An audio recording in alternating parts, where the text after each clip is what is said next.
야, 우리 옆 사람과 인사 나눕시다. 잘 되고 있습니다. 행복합니다. 잘 되고 있습니다. 행복합니다. 아멘.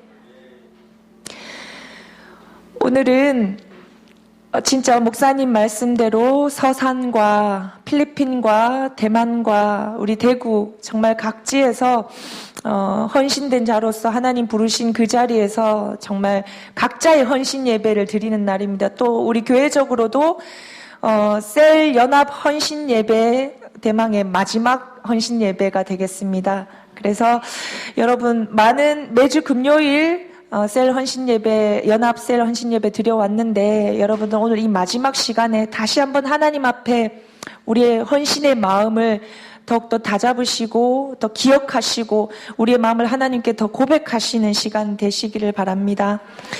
오늘은 출애굽기 말씀 가운데 모세를 이끄시고 모세를 통해 일하시는 하나님을 만나기를 원하며 또 은혜를 나누고자 합니다. 모세는 히브리 사람입니다. 또 레위 가문의 자손입니다. 오늘 본문 3장 이전에 하나님께서 모세를 부르시기까지에 앞서 출애굽기 1장부터 말씀을 쭉 살펴보면은 이렇습니다.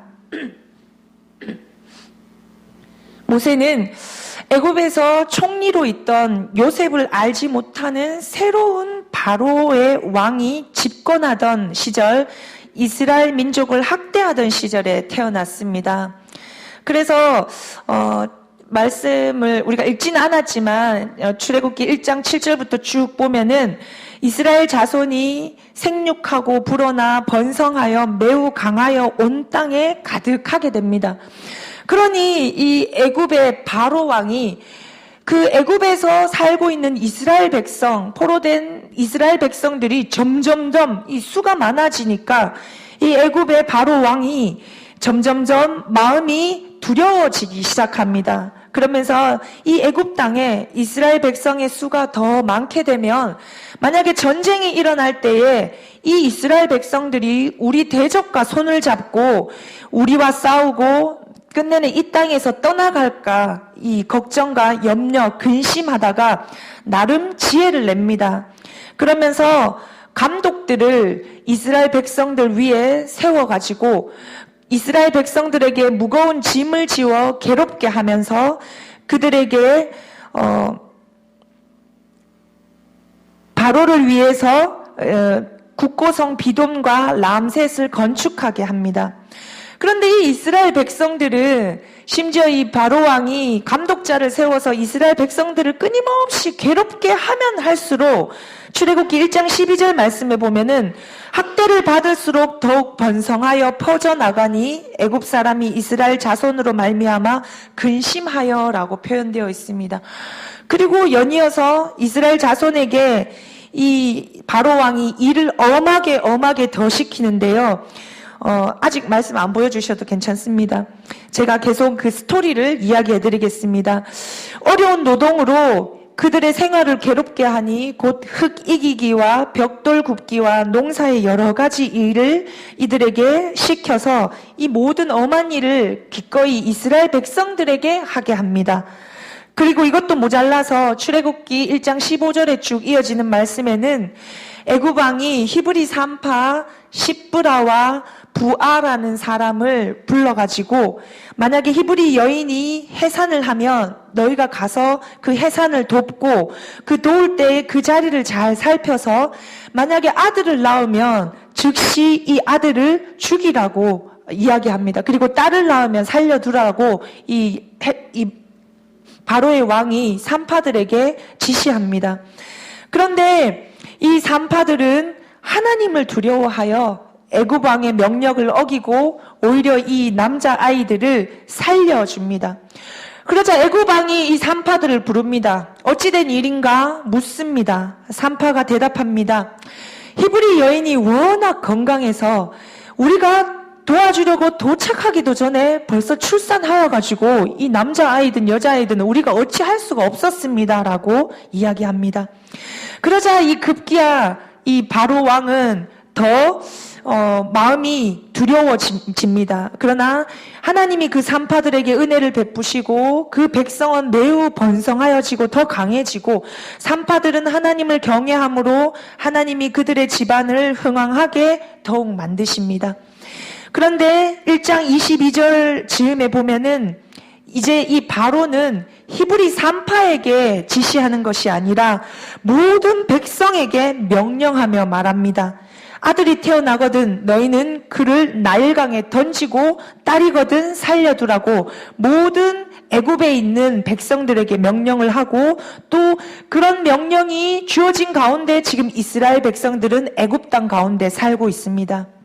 이제 2장으로 넘어가서 이 성경 말씀의 스토리를 쭉 보면 이러한 명령이 애굽 온 땅에 사는 이스라엘 백성들에게 있는 가운데 레위 가족 중에 한 남자가 레위 여자에게 장가들어서 임신하는데 임신하여 아들을 낳게 됩니다. 그런데 이 레위 여자가 아들을 낳은 이 레위 여자가 낳은 아들을 보니 아들이 잘생긴 겁니다. 그래서 이 잘생긴 연유로 석 달 동안 숨겼는데 더 이상 아이가 점점 크고 울음소리도 커지고 이러니 숨겨서 더 이상 이 아이를 키울 수가 없게 되는 상황이 오자 이 아이를 갈대 상자를 가져다가 역청과 나무로 진을 칠하고 아기를 거기에 담아다가 나일강의 갈대 사이에 숨겨둡니다. 그리고 이 아이의 누이를 본 동생이 아니죠. 누이를 보내어서 어찌 되어지는지 살펴보게 합니다. 그런데 바로 그때 바로의 딸이 목욕을 하러 그 나일 강가에 오게 되지요. 그래서 갈대 사이에 있는 그 상자를 보게 됩니다. 시녀들을 보내어서 그 상자를 가져오게 합니다. 상자의 뚜껑을 열었더니 사내아이가 울고 있는 것입니다. 그래서 그 사내아이를 보자 불쌍히 여기며 이 바로의 딸이 이야기합니다. 히브리인의 아이로구나 하며 불쌍히 여기는 마음을 갖습니다. 그러자 이 광경을 몰래 숨어서 지켜보던 모세의 누이가 달려가서 바로의 딸에게 내가 가서 당신을 위하여 히브리 여인 중에서 유모를 불러다가 이 아이에게 젖을 먹이게 할까요? 라고 묻자 이 바로의 딸이 이미 이 모세를 보고 불쌍히 여기는 마음을 가진 이 바로의 딸이 그렇게 가서 그 어머니 사람을 불러오라라고 명령합니다. 그러자 이 모세의 누이는 달려가서 바로 모세의 진짜 친어머니를 불러다가 유모로 삼고 젖을 먹이게 하자 이 바로의 딸이 그에게 이르되 아기를 데려다가 나를 위하여 젖을 먹이라. 그러면 내가 그 삭슬 주겠다 하자 여인이 아기를 데려가서 이 여인은 바로 모세의 어머니죠. 친어머니. 모세를 데려다가 젖을 먹이고 또 그 아이가 자라니까 다시 바로의 딸에게 데려갑니다. 그러자 이 바로의 딸은 그 아이의 이름을 모세라고 짓는데 그 이름은 내가 그를 물에서 건져내었다라는 이름의 뜻입니다. 그래서 모세는 이제부터 본격적으로 바로의 딸의 그 양자로서 이 궁궐에서 생활이 시작되어집니다. 그렇게 이제 모세는 장성했습니다. 모세가 장성해서 한날은 자기 형제에게 나가서 그들이 고되게 노동하는 것을 보게 됩니다. 그런데 어떤 애굽인이 자기 히브리인 형제를 때리는 것을 눈으로 보게 되지요.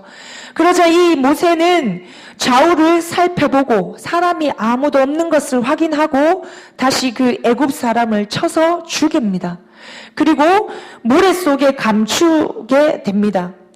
그런 뒤에도 그 다음날 모세는 그 자리에 그곳으로 다시 나갔는데 마침 그곳에 두 히브리인이 서로 막 싸우고 있는 것입니다. 그래서 이 모세는 잘못한 사람에게 가서 네가 어떻게 우리 동족을 이렇게 치느냐라고 했더니 그 사람이 잘못을 했는 사람이 네가 무언데 간섭하고 우리의 재판관이 되려고 하느냐. 지난번에 애굽인을 쳐서 죽인 것처럼 나도 죽이려고 하느냐라고 하자 모세가 갑자기 두려움이 엄습해 옵니다. 아무도 못 보았다고 생각했는데, 모른다고 생각했는데 사람의 입을 통해서 그것을 듣게 되자 또 실제로 그것이 탄로나게 되자 또 탄로나게 되어집니다. 그러자 모세는 두려워서 또 마침 바로왕이 이 소식을 듣고 모세를 죽이려고 찾아다니자 모세는 미디안 광야로 도망을 치게 됩니다. 모세가 그렇게 도망을 치면서 미디안 광야에 머물게 되는데요. 미디안 땅에서 머물 동안 하루는 미디안 제사장의 제사장 이드로의 딸들을 도와서 그 양떼에게 물도 주고 같이 먹이게 됩니다. 그러면서 미디안으로 이드로의 집으로 초대를 받아서 같이 살면서 이드로는 그의 딸 십보라를 모세에게 주게 되고 모세는 십보라와 결혼을 하여 다시 아들을 놓고 그곳에서 살아가고 있습니다. 여기까지가 출애굽기 2장까지의 스토리입니다. 이제 이 3장이 시작되어집니다. 모세는 이렇게 정말 이런 출생의 스토리를 가지고 그리고 동족을 돕다가 오히려 죄인이 된 모습으로 도망하여 피하여 미디안 광야까지 갔다가 그곳에서 제사장 이드로의 딸 십보라와 결혼하고 그 제사장 장인 이드로의 양떼를 치며 지금 미디안에서 생활하고 있는 상황입니다. 그런 후에 이 여러 해를 거쳐서 애굽 왕은 죽었고 이스라엘 자손은 여전히 이 고된 노동 때문에 말미암아서 탄식하며 부르짖는 소리가 끊임없이 이어지고 이 소리를 하나님께서 들으시게 됩니다. 하나님께 상달되게 됩니다. 하나님은 그들의 고통 소리를 들으시고 하나님이 아브라함과 이삭과 야곱에게 세운 그의 언약을 기억하시고 하나님이 이스라엘 자손을 돌보셨고 하나님이 그들을 기억하셨다라고 성경은 기록하고 있습니다. 자, 그렇다면요, 우리가 이 출애굽기 1장부터 2장까지의 말씀의 스토리를 쭉 보면서 이 세 가지 입장에서 전체 흐름을 살펴보면서 세 가지의 입장에서 말씀을 다시 한번 생각해 볼 수 있습니다. 바로 모세와 하나님과 이스라엘 백성입니다. 우리는 말씀을 통해 모세의 출생 배경을 보았습니다. 또한 그 당시에 이스라엘 백성의 처한 환경을 살펴보았습니다. 어려운 특별히 1장 13절에서 14절 말씀을 잠깐 좀 띄워주시겠습니까? 우리 같이 한번 읽어보겠습니다. 시작!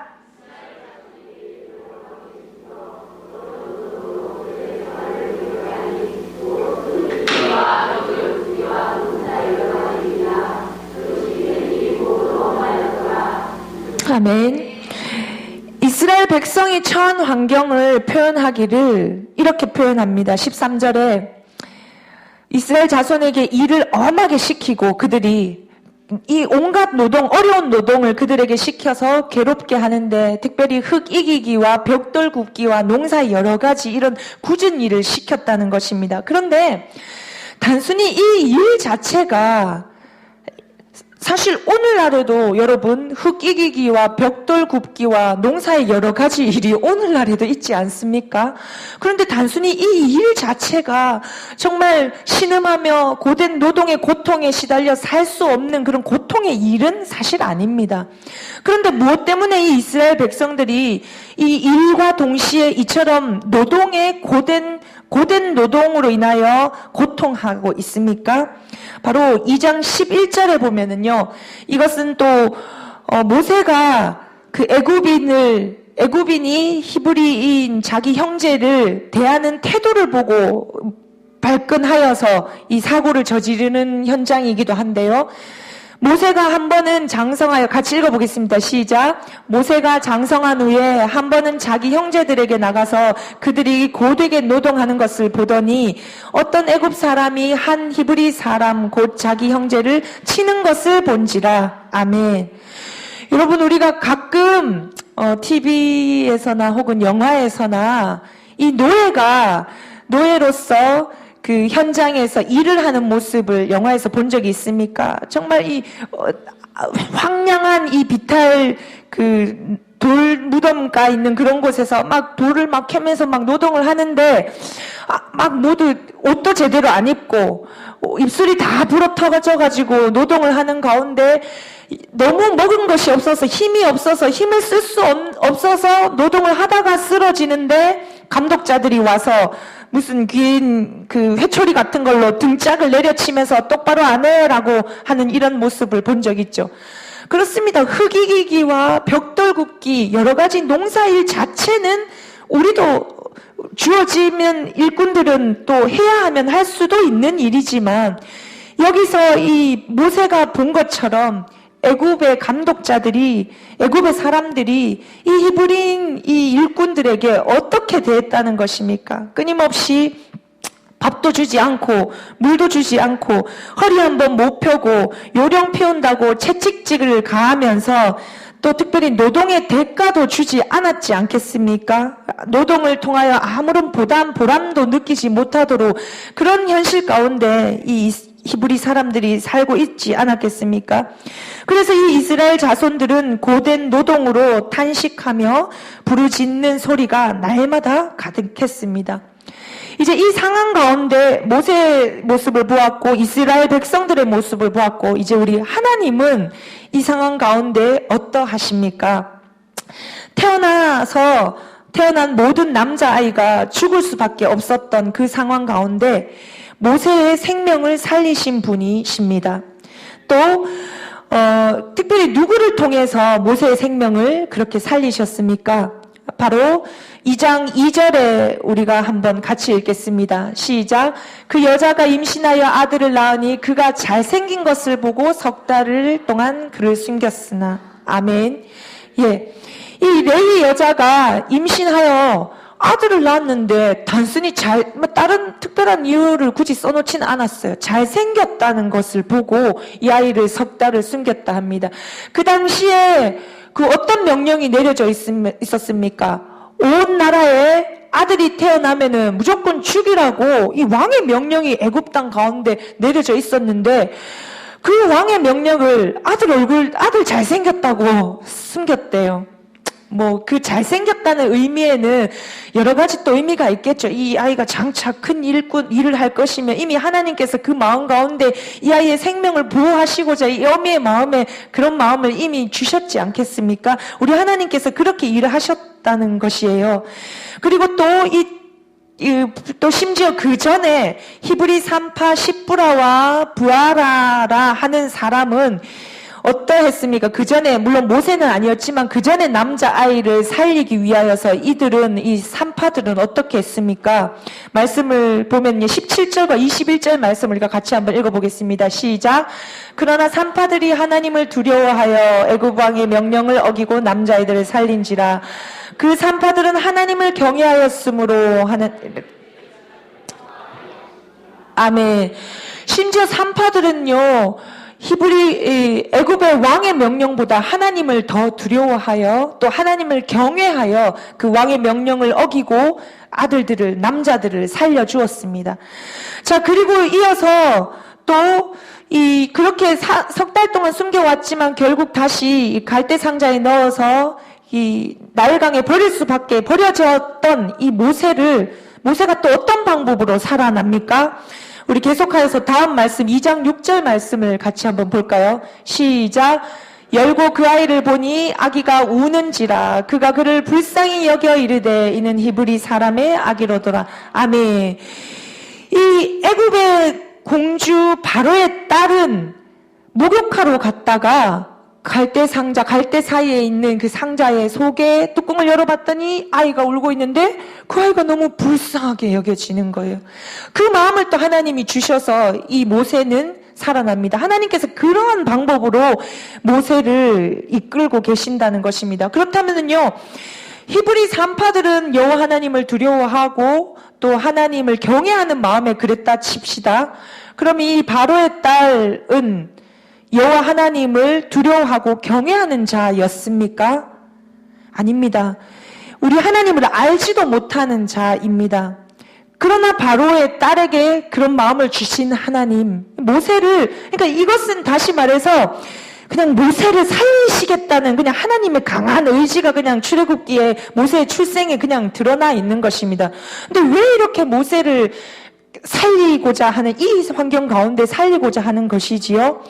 자, 그러면 계속해서 말씀을 이렇게 보면은요, 모세를 이렇게 이끄신 하나님이 이스라엘 자손이 고된 노동으로 말미암아 탄식하며 부르짖는 소리를 들으시고 그들을 돌보시고 세운 언약을 기억하시는 이런 하나님이 이제 이 백성들의 고통의 소리를 듣고 보고 아신 이 하나님이 모세를 통하여서 그들을 애굽 땅에서 곧 애굽의 고통의 땅에서 건져내어 이끌어줄 모세를 불러 세우시는 하나님이십니다.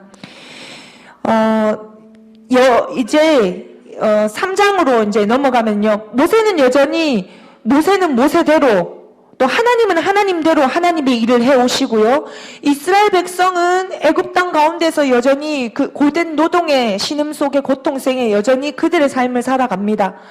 또 모세도 여전히 쫓겨와서 도망와서 그 미디안 광야에서 그 아내를 만나 그 장인 이드로의 양떼를 치면서 자기의 삶을 그냥 살아갑니다.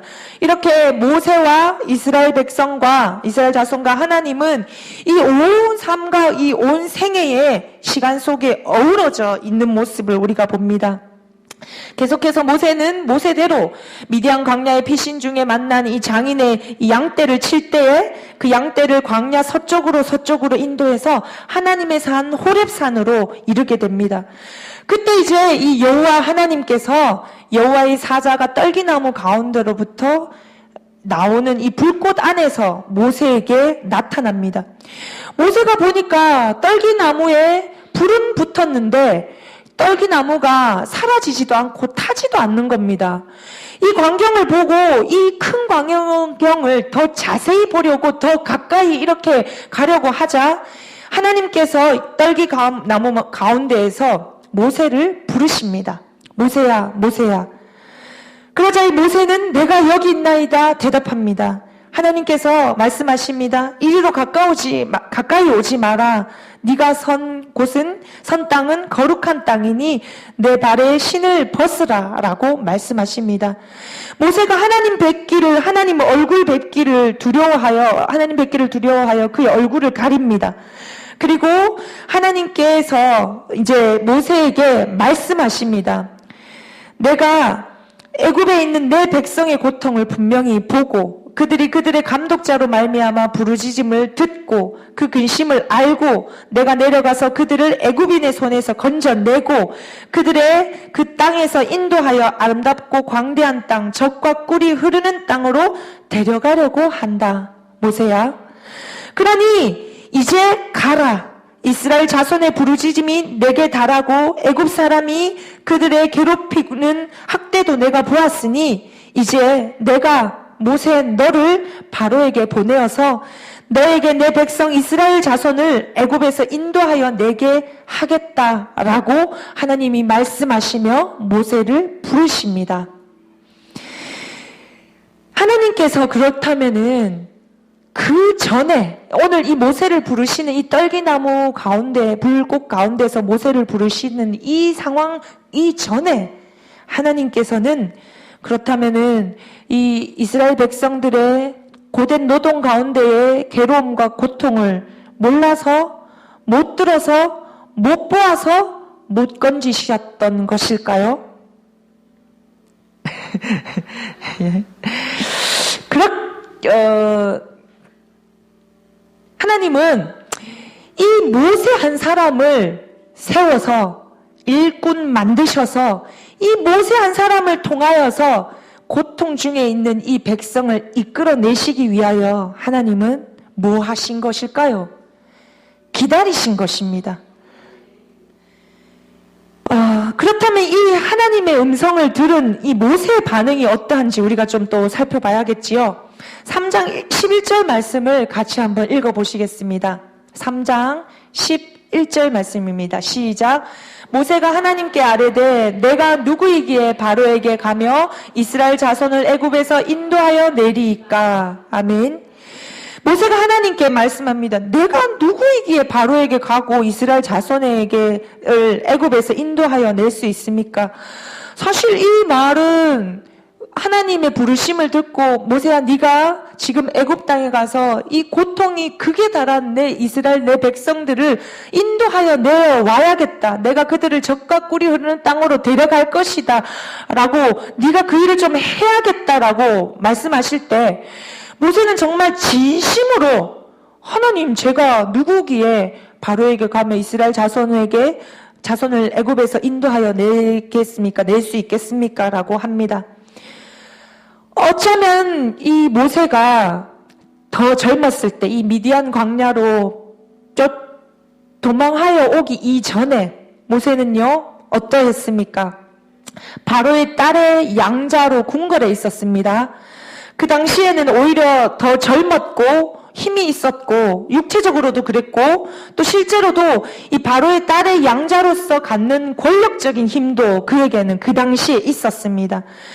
이 모세 입장에서는 차라리 그때 하나님께서 내게 이렇게 불러주셨다라면 내가 오히려 그 일을 더 잘 감당할 수 있었을 텐데, 있었을지 모르는데, 이제 미디안 광야에서 이 오랜 시간을 보내며 지금은 나는 힘도 없고 가진 것도 없으며 심지어 애굽으로부터 도망하여 와 있는 이 신세, 피신하여 있는 이 시세인데 하나님께서 나를 다시 바로에게로 가라 하고 그 애굽에서 이스라엘 백성을 데리고 나오라 하니 이게 정말 무슨 일입니까?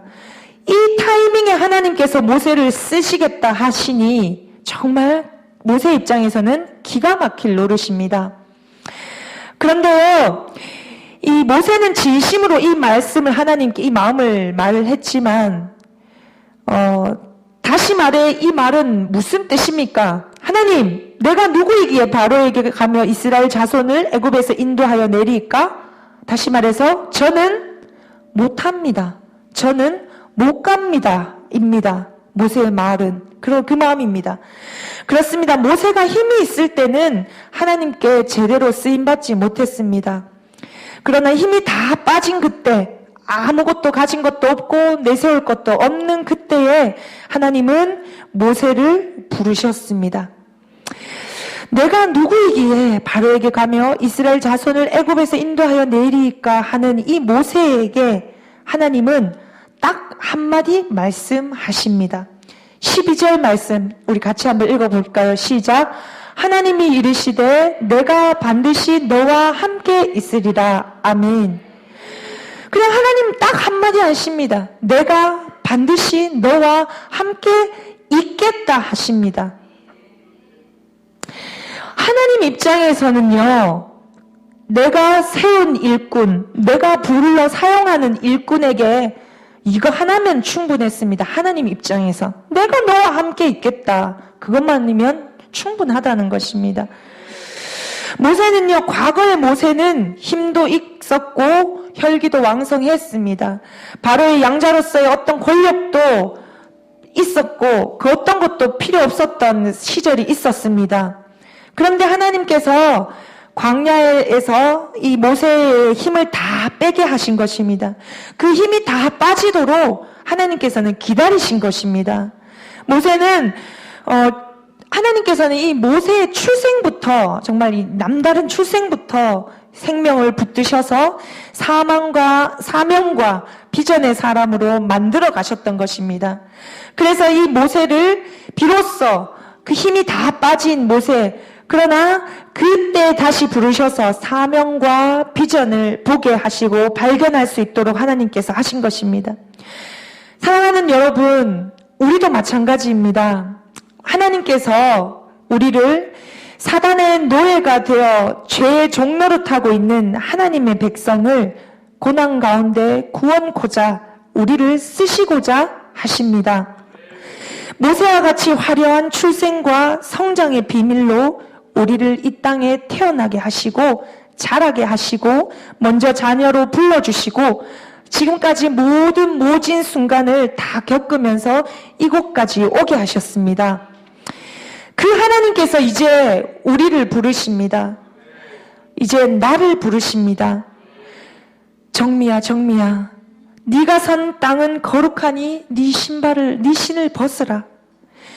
사실 지금까지 나의 삶의 터전으로 살아왔던 이 땅은, 우리의 땅은, 또 모세가 서 있었던 그 땅은 그 당시 목축을 하던 그야말로 동물들의 분비물로 어쩌면 더럽고 냄새나는 땅이었습니다. 그런데 하나님은 그 땅을 거룩한 땅이라 하십니다. 우리가 서 있는 이 땅도 치열한 경쟁 속에 서로 물고 뜯고 정말 피비린내 나는 살벌한 고통의 땅입니다. 그런데 하나님이 부르심으로 인해서 사명과 빌전을 발견하여 사명자로서 다시 서 있는 이 땅, 나의 삶의 현장, 그 땅, 그곳은 바로 거룩한 땅이라는 것입니다. 주의 통치로 완전히 회복될 거룩한 땅입니다. 겸손히 우리의 신을 벗고 주님께 나아가서 부르시는 주님 앞에 내가 여기 있나이다 해야 할 것입니다. 진짜 지난 몇 주간 우리가 연합셀 헌신 예배로 근묘 예배를 드렸는데요. 이제 오늘이 마지막 연합셀 헌신 예배인데, 헌신이란 무엇입니까? 헌신이 무엇입니까? 이제 마지막 연합셀 헌신 예배를 이제 마지막쯤 드리면 이제 정말 원래 1월, 2월 보내시면서 나가 하나님 앞에서의 나의 헌신은 무엇인가? 이제 좀 정의와 정리를 내려볼 쯤이 되지 않았습니까? 우리가 셀별로 기도, 찬양, 인도, 간증, 특송, 간식, 또 잘 갖추어진 어떤 것들로 멋지게 예배를 드린 것으로 올 한 해 내가 해야 할 헌신의 몫을 잘 한 것으로 혹은 다 한 것으로 생각해서는 안 됩니다. 내가 가능한 타이밍에 내가 할 수 있는 모든 것을 주께 드려 하나님 앞에 나가는 것, 그게 헌신인가요? 내가 가능하지도 않는 타이밍에 내가 할 수 있는 것이 아무것도 없는데도 하나님의 공동체가 나를 필요로 하고 주의 백성을 살리는 일, 나의 베스트를 섬기는 일, 베스트가 필요로 하는 일에 주님께서 부르실 때 내가 여기 있나이다 하며 나가는 것이 헌신인가요? 어떤 것이 참된 헌신인가요? 그런데 여러분, 우리가 하나님께 쓰임받는 타이밍은 우리가 이 모세를 예를 들어서 보아서도 알겠지만 하나님께서 하나님께 쓰임받는 타이밍과 하나님께서 우리를 부르시는 그 타이밍이 우리가 딱 좋다고 생각하는 그 타이밍이 상당 부분은 아닐 수 있습니다. 이제 우리 교회의 꽃이고 우리 신앙생활의 하이라이트인 양육훈련과 행복모임의 시즌이 돌아왔습니다. 아멘! 진심 아멘이시죠? 예. 그런데 이 훈련의 자리로 각 리더들을 통해서 하나님께서 우리를 부르실 것입니다. 행복모임 리더로 또 나를 세우시고 부르실 것입니다.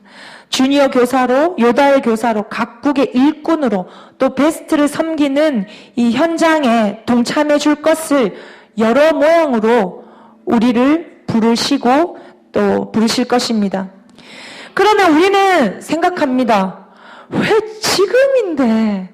한 주 전만 내한테 말했어도 나 그때 시간 많았는데, 그때만 말했어도 나 돈도 있었는데, 왜 하필 지금인데? 이제 월말 시작되는데, 월말에 우리 회사 얼마나 바쁜데? 왜 딱 지금인데? 맞습니다. 직장인으로서의 월말 일은 아주 중요합니다. 학생으로서의 시험과 과제는 아주 중요합니다. 가정주부로서의 자녀 양육과 남편과 시부모님에 대한 섬김은 아주 중요합니다. 그런데요, 진짜 여기에 정말 하늘과 땅 같은 차이가 하나 있습니다. 왜 하필 지금인데? 아니, 나 못해. 안 된다, 나 못한다. 아, 안 된다, 안 된다. 하는 마음과 왜 하필 지금인데? 아, 요것만 지나고 그럼 제가 해볼게요. 하는 이 마음. 뭐가 다른지 아시겠습니까? 조금 다른 것 같은데 그 의미는 진짜 하늘과 땅 차이입니다. 예, 우리에게 처해 있는 일터와 또 학생이면 그 공부하는 현장, 또 주부면 또 남편이면 가정을 지키는 그 일 최선을 다해야 하지요. 그렇지만 내가 생각하는 그 타이밍과 하나님께서 진짜 필요로 하시는 그 타이밍, 그것을 여러분들이 잘 기억하셨으면 좋겠습니다. 또 가끔은 이렇습니다. 우리가 또 베스트를 섬길 때에 또 여러 팀이 구성되어서 또 함께 섬기고 행복 모임을 진행하지 않습니까? 내가 생각하기에 지금 베스트를 찾아가야 할 타이밍은 이 타이밍인데 리더는 아니란다. 이 리더는 자꾸 빼고 뭔가 돌리고 바뀌고 뭐가 내가 생각하는 이때와 우리 팀원과 혹은 팀 리더와 뭔가 조율이 잘 안 되는 거예요. 아, 분명히 이때인데 이때 아니면 아닌데 이때가 지나가면 분명히 물 건너가는데 진짜 완전 그런데 팀과의 시간 조율도 안 되고 또 리더의 생각도 좀 다를 수 있어서 어쨌든 그 타이밍, 내가 생각하는 그 타이밍이 지나가 버린 겁니다. 그래서 다음에 또 리더가 인도하는 그 타이밍에 지금 가서 우리 좀 만나면 좋겠다. 한번 연락해보자. 함께 해보자 했을 때 이미 내 마음은 끝난 거예요. 내가 생각하는 타이밍은 지났는데 이제 와서 무슨 뒷북을 치시지? 하면서 도우려는 마음이 함께 하려는 마음이 이미 없습니다. 마음의 문을 이미 닫아버린 거예요. 여러분, 이렇게 이것이 바로 모세가 하나님께서 모세를 기다리신 이유입니다. 다 힘 빼게 하시는 겁니다. 내려놓게 하시는 겁니다. 아무것도 없다고 생각하는 그때 부르실 때 그때 실제로 모세는 또 아무것도 없는데 왜 나를 보내냐고 불평 아닌 이런 말들도 실제로 하는데 하나님께서 그때 딱 한마디 하십니다. 내가 반드시 너와 함께 있으리라. 아멘. 내가 생각하는 타이밍이든 내가 생각하는 어떤 그 무엇이든 그게 맞을 수도 있고 안 맞을 수도 있고 또 진행될 수도 있고 안 될 수도 있고 또 실제로 내가 생각하는 타이밍이 맞는데도 불구하고 또 리더가 또 타이밍을 못 맞춰서 놓칠 수도 있어요. 맞아요.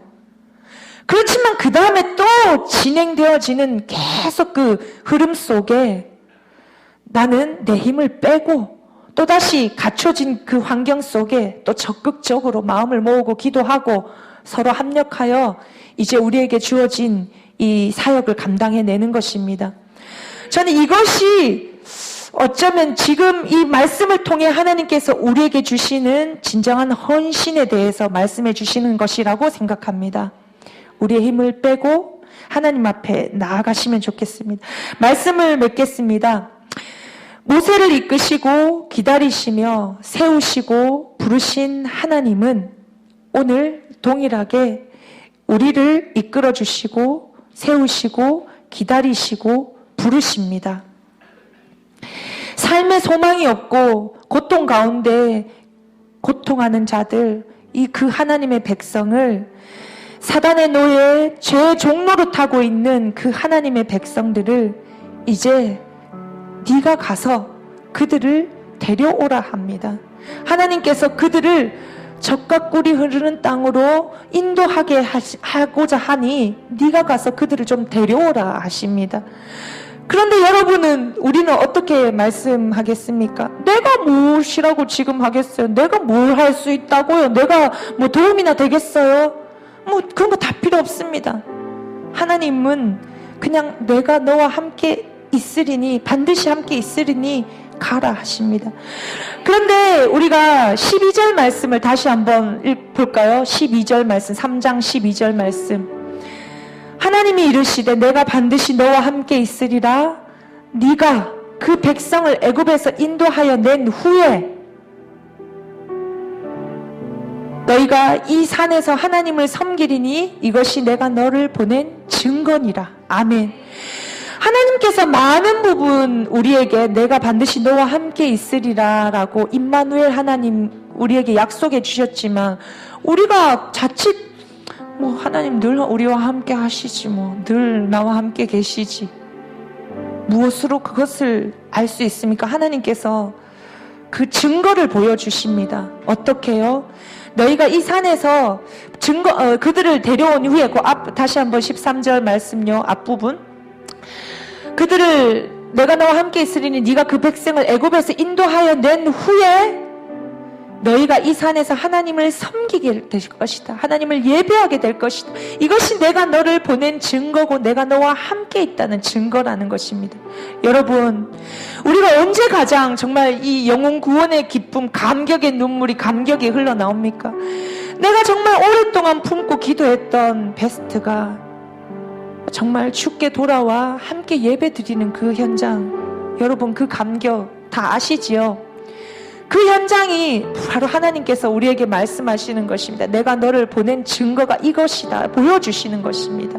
그렇다면 우리 하나님께서 반드시 나와 함께 하시겠다 하시는 그것만을 가지고도 이미 우리는 충분하니, 그러나 그 이전에 하나님께서 우리에게 요구하시는 것은 우리의 힘을 빼는 것입니다. 내 가진 것을 자랑하며 내세우며 할 때 하나님 우리를 부르지 않으십니다. 오히려 기다리십니다.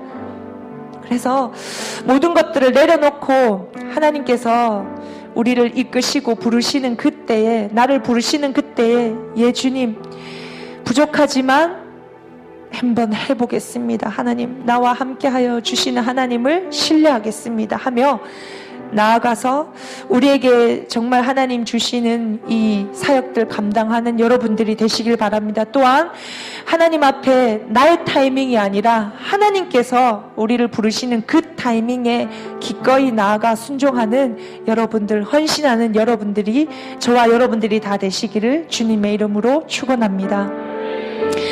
예, 우리 주신 말씀 붙들고 함께 좀 생각하면서 기도하시겠습니다.